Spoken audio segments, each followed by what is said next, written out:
oh so optimistic about his chances. Hear what the Mavs head coach had to say about the Dubs defense. And the Brooklyn Nets appear to be a little shaky on Kyrie's future with the team. Good Thursday morning, everyone. Welcome to First Things First. Jenna Wolf, Broussard, Kevin Wildes, and Nick Wright. Nick, if only somebody saw this coming. Problems with Kyrie. If only somebody said, guys, if only. It's true, Jenna. You, buddy. You know the only solution? Reunited, and it feels so good. Russ and KD, Kyrie and LeBron. Everybody come on home. Everybody come on home. Finish the way you start, right? All right, we'll get to that. We've got to start right here. Celtics and Heat, Game 5 in what's been a roller coaster of an Eastern Conference Finals. This one was tight, though, in the first half, and a rough first half from Boston. 10 turnovers. Came out in the second half like a totally different team. Jaylen Brown, who was just awful in the first half, finally found his shot. Scored 25 on the night. Jason Tatum gave you 22. And that Celtics defense, man, they looked good last night, holding Jimmy Butler to 13 points. What is going on with Jimmy? Celtics win. They take a 3-2 series lead heading into Game 6 on Friday night. Nick, you picked Heat in 7. How confident are you in that prediction right now?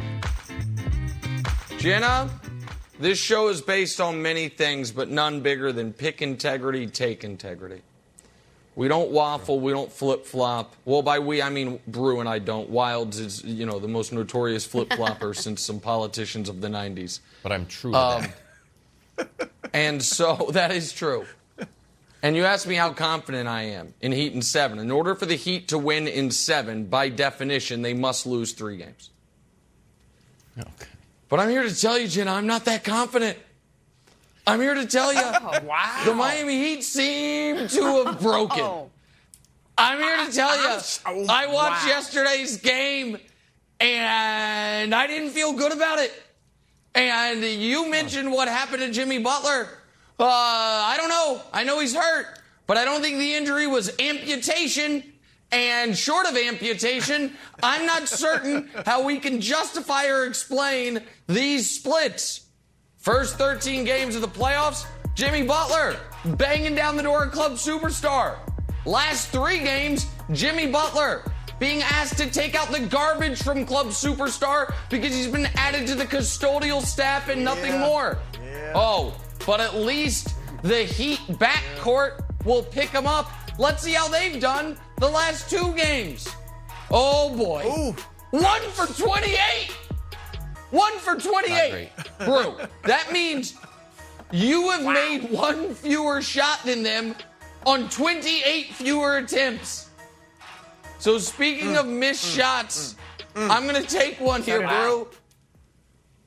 Bro, you got any olive branches, my man? There we go. You got anything you want to extend me? Because this is looking rough. Heat culture cannot overcome what has happened here. And I'm floundering a bit, so I'm not confident. And if you were to, I'm just saying, if you were to extend an olive branch, I might take it. So, yeah, not great. It's not great, bro. All right. You've put me in a tough spot, Nick Wright. You know I'm a Christian man. You know I'm a kind man. Yeah. But no! I cannot do it. I'm sorry. I can't do it, Nick Wright. I cannot. Here's what I can do. Here's what I can do, though. This will probably soothe the wounds a little bit. The greatest among us are wrong on occasion. I was wrong about Brooklyn, even though you admitted earlier in the week that was probably the closest sweep in NBA history. You said your words, not mine. I was wrong about Phoenix. I mean, I had them beating everybody, right? Rucker League, NBA, Euro League, everybody they'd win, and obviously they were out.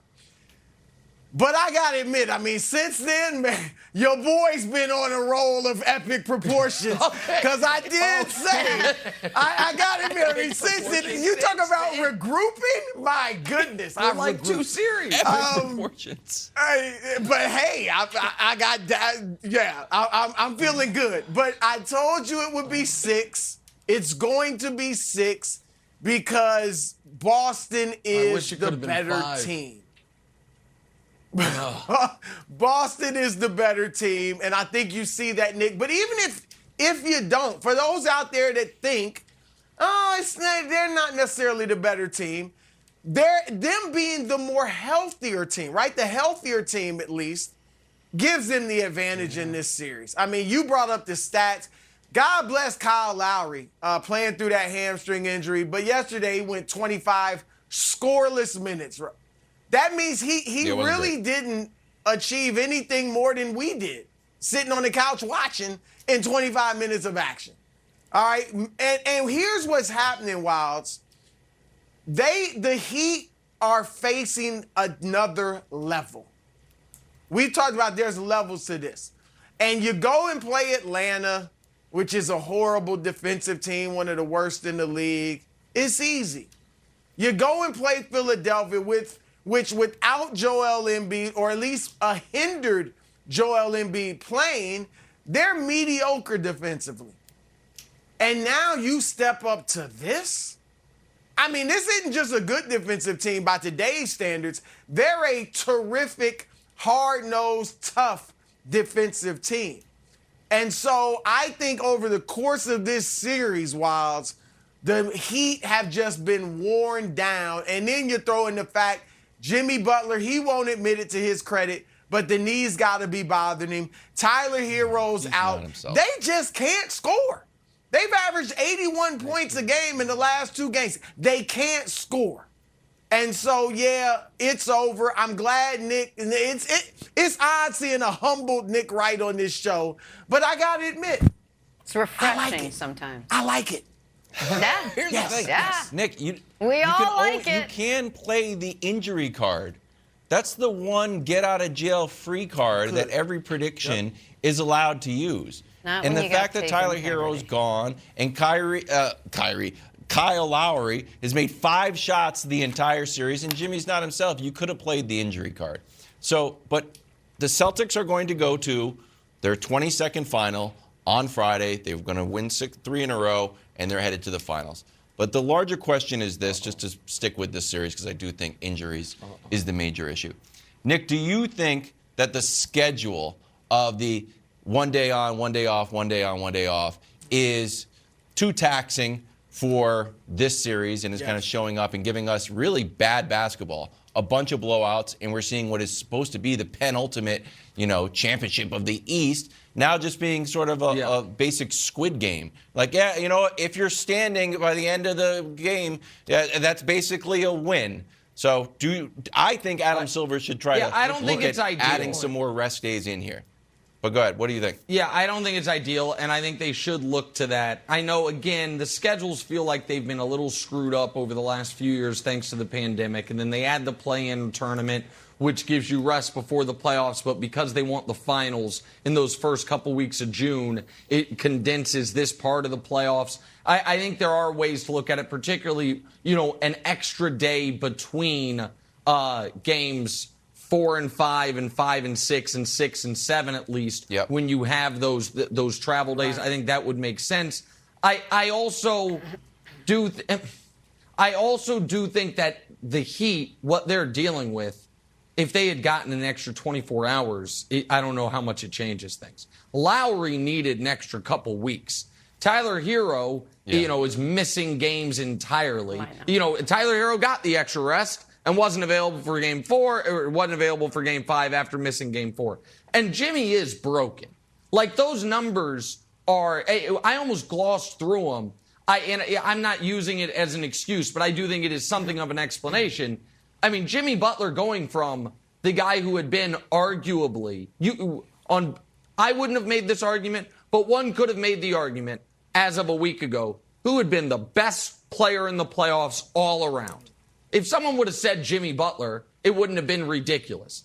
9 points per game since then. 25% shooting and getting to the free throw line twice per game. He's not right. What I will say in regards to that rest factor, Brew, I know you picked Celtics in 6 all along. Wilds was with you all along. I think it's actually critically important Boston does win Friday. Not because they can't win in 7. It obviously is hard to win a road game 7. But because they had 7 against Milwaukee and the NBA Finals are starting June 2nd no matter what. I think the extra time off for them could be super useful. Tatum keeps grabbing the shoulder. We know Marcus Smart's ding. Yep. So I actually think it's really important that they close it out Friday if they're going to close it out. I actually totally agree with that, Nick, because